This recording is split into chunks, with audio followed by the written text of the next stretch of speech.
thank you so much for just making time, because I meant that video that I sent to you, dude. You are a light in our industry. It's so funny. I got to tell you this because this is such an important thing that agents need to realize. You helped me to realize I no longer wanted to run a mega team.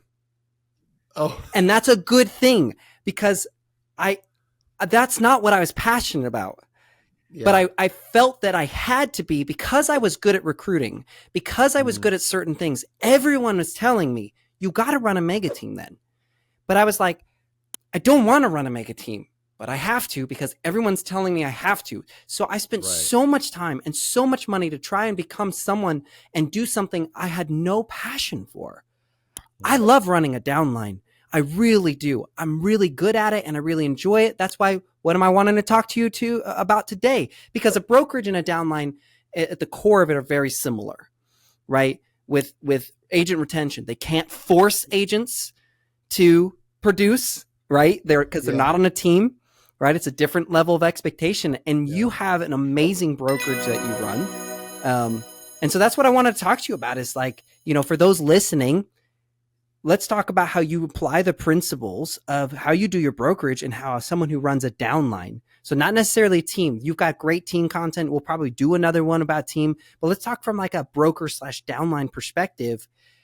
How do you onboard people to a brokerage? Again, different from a team. How are you going through that process?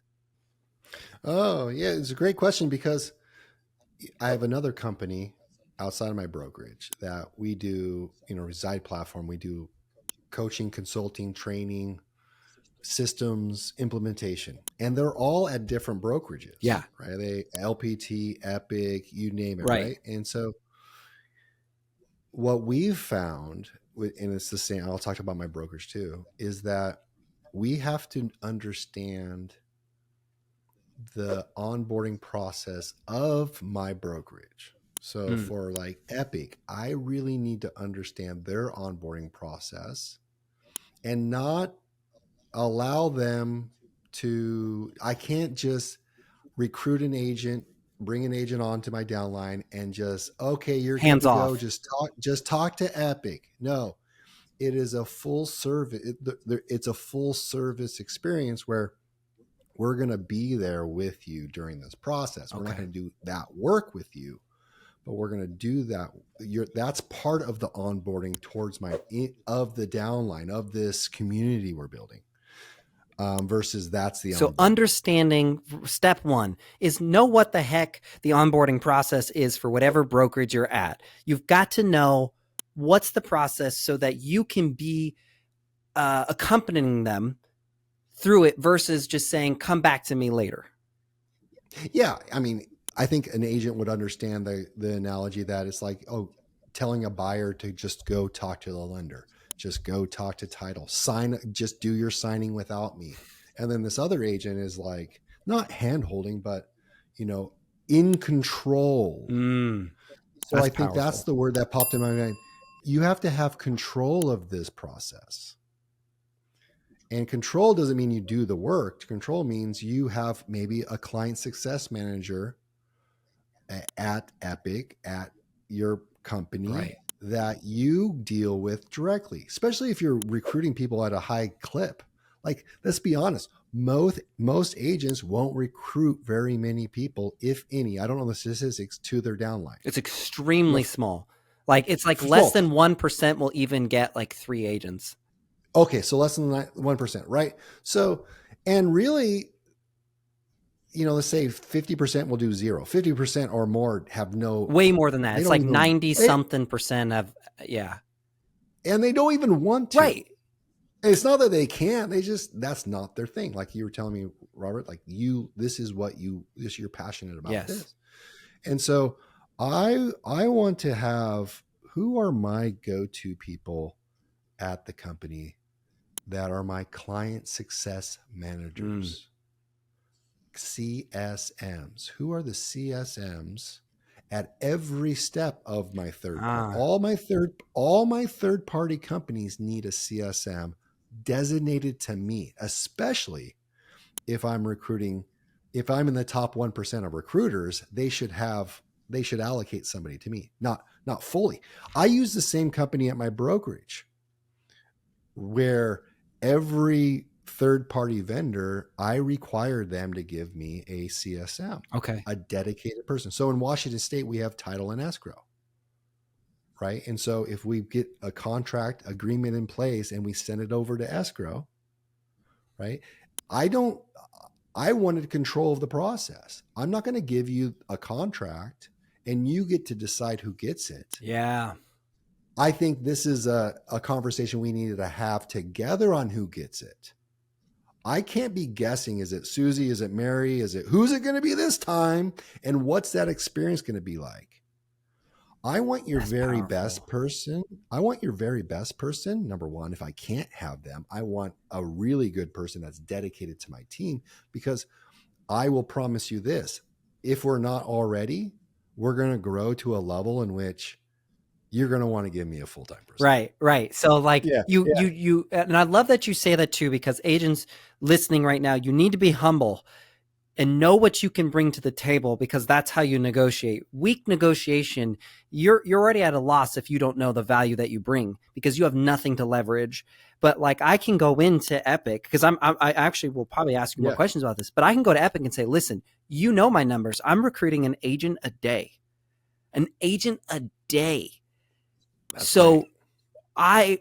And part of that is I need this because not only do I recruit an agent a day, they can look at the production and they'll know. I did this at EXP. I said, I want you to stack my downline up against any other downline of an equivalent size. And I bet you I outproduce almost all of them, because like you said, in control of the process, I'm in there with them. I'm not just here to recruit an agent and then stack another under them. I am here to make an impact, produce the highest result possible of the individual that I've recruited. I don't recruit just everybody, by the way. That's a big thing that people don't understand about me, is that I attract very specific type of people. And I was talking to, you may appreciate this, I was talking to Kyle Robinson, the Robinson team. He does about $100 million a year. And I said, why didn't you go to 100% brokerage, or a brokerage that has 100%? Because I was curious. It's a good question, right? And he said, here's the thing. I don't want to recruit agents to my team that are looking for the cheapest exit possible. I want agents who are willing to invest. And I was like, that's pretty powerful, because he's like, it's not that I'm against 100%. So I love what you're saying. So you gotta, if you have the value, go leverage it with your brokerage to be able to. And it's a future value proposition. So as you're building your community, your tribe, your downline, right? That's what it is, right? You're building a community, right? And that's a brokerage level, a team level. What you're building a downline. As you're going layers deep, as they recruit people, you also have to be the leader and the mentor and the guide of the onboarding experience for the whole community. Yes. Just because Robert recruited Mary and then Mary recruited Sue, Mary needs to know that Mary needs to tell Robert that she recruited Sue, so that Robert can make sure that the entire experience is that's right at the level you require. And that's part of the reason Mary joined you or Sue joined you, is because they know Robert already has that contact at Epique, has that clear communication, right? Wow. And is going to help them onboard them. And I think that's really, really powerful. So like at Reside platform, we work with Follow Up Boss. Right. Okay. We work with Follow Up Boss. Well, a lot of our clients already have Follow Up Boss. Yeah. Right. So what value are we giving them if they join us? Mm-hmm. On the surface, nothing, until you realize that we have direct lines of communication with the people that have influence and can implement quicker and faster. Right. It's almost like a customer service line, right? Right. We can get, if you have a ticket or you need implementation, you don't have to go to the little question bar within the CRM and wait. Yes. And you schedule a Calendly and right. Wait. If you can have a direct line, I mean, and we can enact change too. Not that we can't guarantee change, but we can make things you can happen. Influence it. Yeah, 100%. And the relationship with Follow Boss is they want us to, because we're a super user. Right. You bring so much value that your feedback is invaluable. They cannot replace it because you produce so much. So thinking about a downline in terms of an organization, a tribe, and community, I would be thinking about, okay, as we grow, how does that give us the economic scale, economies of scale and influence to make really cool experiences? I think that's awesome. Like really, really cool experiences, because anyone can join anyone at Epique. Right. But what's the Or difference? EXP or LPT or Real, like if there's a downline, anybody can join anybody. And that's a big part of recruiting, is reducing friction. You got to reduce friction, anxiety, unknowns, question marks. And the best way to do that in any sales process is a well laid out plan. Okay. So let's phase 1, phase 2, phase 3. So let's talk about that, because I think that's powerful. So we said right off the bat, know your onboarding process, have a direct contact for each stage. So if there is extra third-party stuff that gets layered in, make sure that you have it. Or even within the company, there may be different people who have different parts of the onboarding process, especially somewhere like Epique, where they have, a lead gen process, but then they have transaction coordinators and they have all these different things where you've got to get plugged in. So that's important. And it's always changing. Yeah, because they're growing and scaling. They're growing and scaling. They're a startup, essentially. Absolutely. Right? And they're growing at massive changes happening. So you have to be your CSM, like you have to be on top of that. So one of the struggles I've faced, and maybe you can help me with this, is when they come in and we're walking them through the onboarding process of the brokerage. Again, guys, it doesn't matter what brokerage, if you're bringing them in, like Nick is saying, but when do I onboard them into my stuff? Because they've already overwhelmed, if you will. They've already got so much going on at a new brokerage and transfer them from their old one. And they're dealing with old brokerage problems too. And I'm over here like, I need to get them ramped up. I need to get them selling houses. Okay, I've also got to get them into my onboarding. Where do we lace that in to where we're not like killing them? Yeah. Well, yeah, that can happen with overwhelm too. You don't want to overwhelm them, but you also want to give them enough that they see the value and they feel confident in their choice. Like they got the promise. The promise is delivered. Yeah. And I think where I go with that is, okay, so you bring someone on and then they go to the brokerage to do onboarding.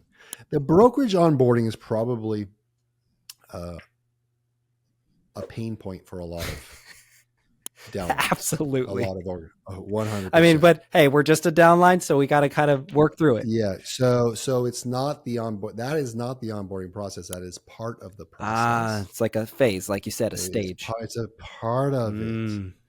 And so I'm bringing them onto my tribe, my organization, community downline immediately.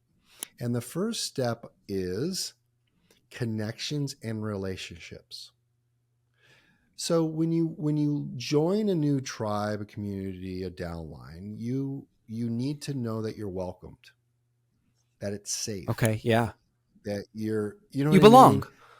And you belong, and that there's resources where you can go to, right? So at my brokerage, I call it the indoctrination process. And the indoctrination is kind of a funny word, because if you think it's like brainwashing into a new belief system.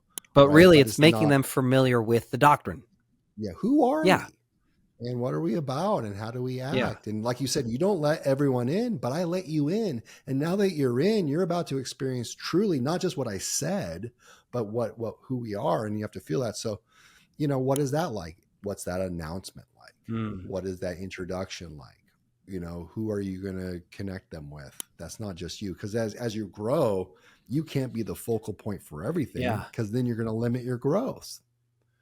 And that's a great thing for early downline people, is like, I'm going to join them because I'm in their top 50, top 10, top 20, whatever. Right. And Robert's going to help me, lead generate and Facebook lead generate. And before you know it, you're limiting the growth of your company because you're the genius with 1,000 followers. Right. Okay. And so developing the other leaders within your company, right, is going to be a huge value proposition. So I wonder if some of those leaders especially if they have any financial incentive, could be part of the onboarding process then, where you start to meet the people, you assemble the team. Oh yeah, 100%. And it may not just be someone within there on an incentive structure for like a percentage. It could just be, you could have an employee. I mean, is there a world in which it grows to the level in which you would have an employee running the community? Absolutely. Monitoring Yeah, the I already community? have 3 VAs. 100. Oh, awesome. So, they got to go into your community forum. Is that Facebook forum? Is it a Slack? Do you have a Slack channel? How are you communicating? Yeah. Right. Yeah. You got to make that decision. Email list, right? All these different things. So I think you do that right away. So what would you, okay, so this is very, very helpful, by the way. And I love talking to you because I know you practice what you preach, but also I love the fact that you're out there in the field with other leaders. If you're not teaching them, you're learning from them, right? Or you're learning together, you're solving together. So it makes you incredibly valuable because you're not just someone who did something 20 years ago. You're someone who's doing something today. So one thing I know that a lot of people who have downlines, and again, this applies to almost anybody who's listening that also has a brokerage, very similar problems is, how do I follow up with agents? How do I, because I've struggled with this, right? Is when you're on a team, there's very specific things and requirements and stuff like that and they know that they're signing up for that level of accountability. When they're joining a downline, a lot of times they're still solo and independent in their thinking. Even though they're joining a downline, they don't view it as I'm signing up for extra accountability. I'm signing up for no. So how do you follow up with your brokerage or downline? Do you send them a newsletter? Are you like, you know what I'm asking? Like, how do you stay in front of them? Because a lot of them won't show up to the meeting. Even if you have a culture where you encourage that, you'd be fortunate to have 10, 20% show up to the actual meeting. So how do you stay in front of the ones that don't show up? What's your follow-up? For the ones that don't show up, well, for the ones who do, obviously, you've got something to work with. You got something to work with. Well, and there's a couple, you can play both sides of this, where the people that are showing up, you need to give them 100% focused energy and value. So much so that they will be attracting the people that aren't showing up. Like to a certain extent, I've been on meetings or Zooms, and the fact that 80% of people didn't show up kind of rubs me the wrong way, and it affects my ability to perform. Okay. Where I need to focus on the 20%. Okay. Absolutely. You're right. You're right. Really, I do that too. My brain does that. Okay. Yeah. So if you go, I just need one person to implement, to take action on the principles and the value that we're talking about. Okay.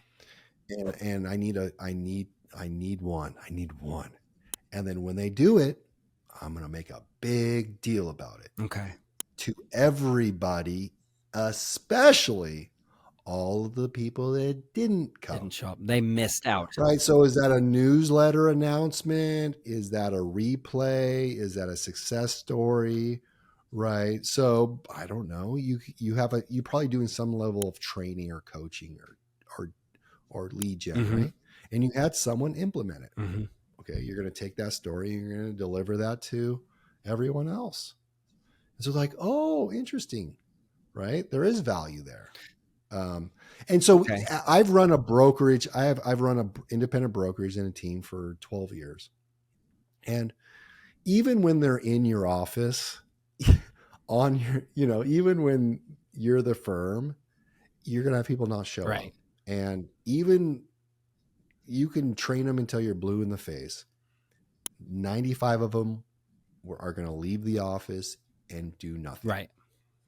5% are going to do it. So what I'm hearing is, when it comes to the follow-up, find what works for you, but what you are passionate, what resonates with you, what reaches your audience, but focus on just the fact that someone did show up, someone did do the work and they produced performance results, the performance-based follow-up, right? Like results proven. Even the results haven't shown up yet, but they've taken the action. Yes. Okay. So an action is part of the process of results. You won't get the results if you don't take the action. So I agree. Like it's almost like a stage, right? They're in stage 1 of a results driven process. So when we're talking about, and also there's this thing. Are we entertainers? Or are we trainers, instructors, coaches, leaders? Sometimes I feel like I'm an entertainer, if I'm being honest. Exactly. So that's a thing, right? That's a thing you got to just be observe. If you're just an entertainer, they're going to show up based on whether or not you entertain them or not. Right. And I'm just telling you, Robert, like there's some pretty good entertainers out there that you're competing against. Mr. Beast, the Olympics. Yeah. Like, do you really want to compete against the Olympics and like Facebook Reels? No. Like, do you think you're that No. Do you think your entertainment level is that No. good? I don't know. So, should you be attractive? Should you be engaging? Should you grab their attention and be able to hold it? Yes, 100%. But you're not an entertainer. So it has to be in a way that's different than just shock and awe, if you will. Yeah, it's not just all shock and awe. It's grab attention and then deliver. Give them something of value. And then here's the thing. When you don't have to be the entertainer every day, you don't have to come up with new content every day and new ideas every day. You can go back to the same thing that they need to hear over and over again. And how do I say the same thing in a different way? And if you can do that consistently with a downline or a team or a brokerage, over time, they're going to see results because we want to get them into production. So let's talk about that. This is awesome. And I love that you're bringing it up. So training. This is a big issue that I'm noticing everywhere. So before, I would argue, and feel free to correct me, 20 years ago, what a brokerage provided with training was significantly important because you didn't have Ricky Carruth out there. You didn't have John Cheplack and Nick McLean and Sunit and all of these guys delivering incredibly valuable free content that would really give them a good head start on the direction they need to go. Now I'm seeing brokerages deliver training. It's either one, outsourced, meaning it is Ricky Carruth already, and he's out there. It is you, right? It is these other people, or they have in-house training, and it's good, but it's not unique. In other words, it's not a value proposition because it's like water at a restaurant. You would expect it. So as a downline, okay, I have a lot of training. I have a lot of knowledge. The brokerage has a lot. I have great sources like you. I can't tell you how many people I've sent over to Reside, to your personal podcast, your book. As a downline, do I manage that and retain control? I don't know what to train them on anymore because you're better at me than certain things. So why would I try to train when you are training them next week? Yeah. And I've seen this as a mistake in downlines. Failure to launch with downlines is that, well, I can't compete against that downline. I can't compete against that movement. I can't compete against that people because they got a training program. Right. Which for me, I'm not worried about that because it's everywhere. they got the 90-day double your business program, and I don't. Yeah. It's like, okay, there's no new training that I've seen that's so innovative. Yeah. If anything, my training is very process oriented, so it's not entertainment based, but it's like, I want people to get away with thinking they need, like you said, a YouTube channel, like they need it or in place to launch. I think what you can think about is my brother-in-law works for Microsoft. He's been in Microsoft off and on for 25 years. I think the latest run was 16 years straight. I don't know if you know what that means. That means it's a pretty good gig. Long. It's pretty good gig. Worked his way up, stock options, vested plan, great comp plan. He's your inside guy at Microsoft. he's at a level, he loves food and wine. Who doesn't like food and wine? Even I'm coming up on almost 8 years sober, and I appreciate wine. I don't drink it. I appreciate it. And if you look at wine in general, how many different varieties are there? How many different wineries are there? How many different, years are Endless. there? How many great bottles of wine are there? How many good bottles of wine are there? A lot. Yeah. A lot. It's actually fairly overwhelming. Go to a restaurant and look at the wine list. I got 30, 40 And different so ones. Yeah. He told me this one day. He's like, Nick, and he knows what I do. He goes, if I want someone to tell me to curate the experience, I want somebody to go tell me what wines to drink with and pair it with what? A sommelier. A sommelier.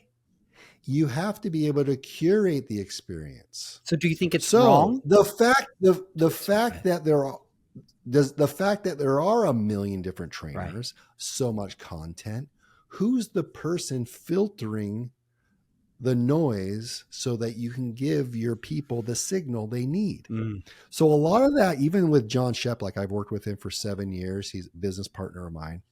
He doesn't sell real estate. He doesn't even create real estate agent training, but he has a pulse, and he knows what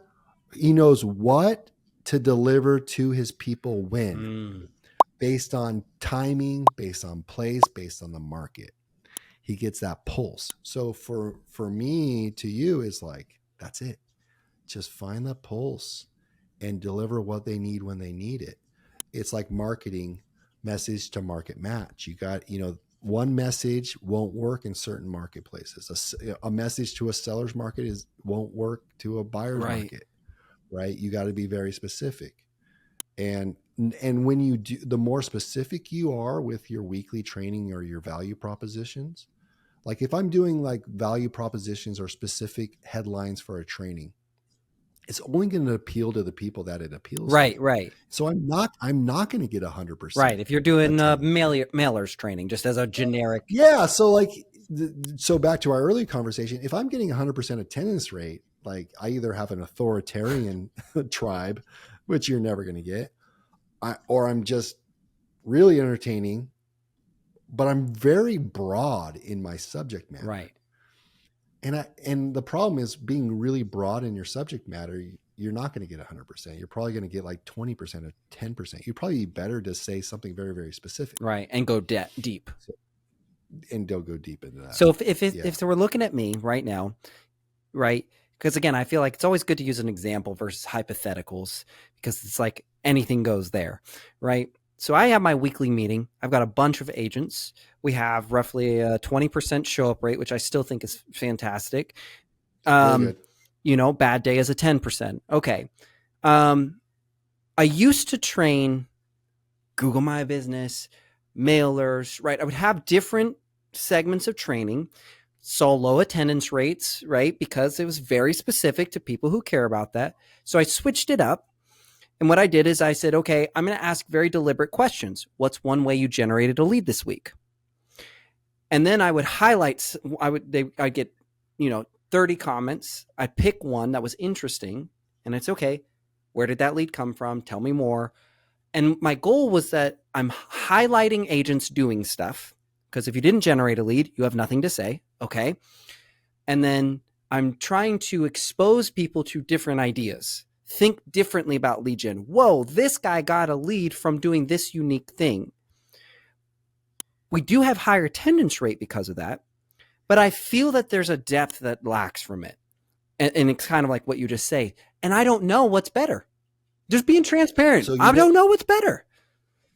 Well, I'll help you, because I'll help you with this. I don't have a downline. I'm an independent broker. Right. But I think what we're doing at Reside is a direct, real world example. Right. We just had our 45th team join Reside in the first year. That's amazing. And it's like, this is high ticket, and these are real. That's what I was going to say. This isn't $99 a month, man. not everyone gets in. Yeah. Not everyone gets in, right? You know, you're probably going to be needing to do minimum 450 GCI, probably 500 GCI. Most of our teams are $1 million GCI or more. So, you know, you got to curate a really good experience. And we train their agents too. Okay. So we're doing weekly training and we got to come up with content. We got to deliver. Okay. So you got this weekly rhythm or a monthly rhythm. So you're meeting with your people once a week or once a month or something. What's that rhythm like? Because during the onboarding process, they need to know that and commit to that.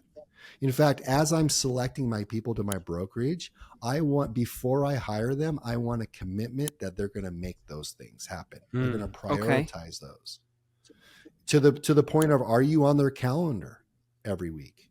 When do you send an invite for the trainings and are you on their calendar? Right? You got to be in control of like their time a little bit. Yeah. Now here's okay. So you got the weekly stuff or the monthly stuff. Now you need to have events. It's not enough just to do a weekly randomized subject matter. Okay. That's kind of cool and nuanced, and you know, you can change it up and experiment and innovate. Okay. But then can you do a 6-week productivity challenge for people that want to be held accountable, that want to report their leads? Okay. Can you do a 4-week? So let me throw this out. So we do 100K in 100 days challenge, and honestly, Nick, I love saying this because I have the proof. This thing works so well. Our process, like we have agents who do it who in 12 weeks have 200K in GCI in their pipeline. Love it. And we run this in cycles, right? Every quarter or twice a year. So we try to do it every 100 days, but we have such a huge demand for it. But I designed that because I had so many agents coming to me and saying, I need to make money as quickly and efficiently as possible. And you said curation, right? So I said, okay, what is the freest? Because if they need to make money really fast, that means they're broke. Let's just be real. They don't have enough money. Okay. And then they don't know what to do to make money. Otherwise they would be doing it. So I curated this plan. I built this plan and it works so well. And that I make available to anyone, anywhere, because I believe in leading by example and giving value. Like anybody can come into this challenge. Awesome. So does that count as an event? Or are we talking like, is that No, it totally counts as an event. It totally counts. And so you're, you know, almost on those meetings are feeding into your enrollment into those things. So you got to be selling them into that event. So would you still do the training, the randomized training, the variety training, but then you're pushing them into alternative complementary things to production, like the 100K that are time-based, time-bound. There's an urgency. Right? There's a workshop, there's action, right? And so it's going to be a smaller group, but they're going to be a more committed group. Kind of like when you would do a webinar, but then that webinar would be, now we're going to do a 12-week course. Exactly. Now we're going to do an intensive workshop. Okay, I'm starting to see the kind of funnel. You're starting to see that. So it's just like doing a webinar that you then sell a product at the end. And the product is 6-week productivity. I'm going to get you into something else that's going to help you. The product is this and just more value. And really what you can do too is, now that you have that, everyone should go through during the onboarding. That's part of the onboarding process, is that everyone experiences my 100K and 100 days. Even the people that are already doing over 100K, I need you to experience this. 1, for feedback. 2, you're going to get something out of it. 3, as you're building your downline, you get to plug and play into that. Yes. And so what happens, like at Reside, we have a 6-week productivity course called Rise. Reside's intensive sales experience. Oh, I love that. That's solid, man. Who thought of that? Well done.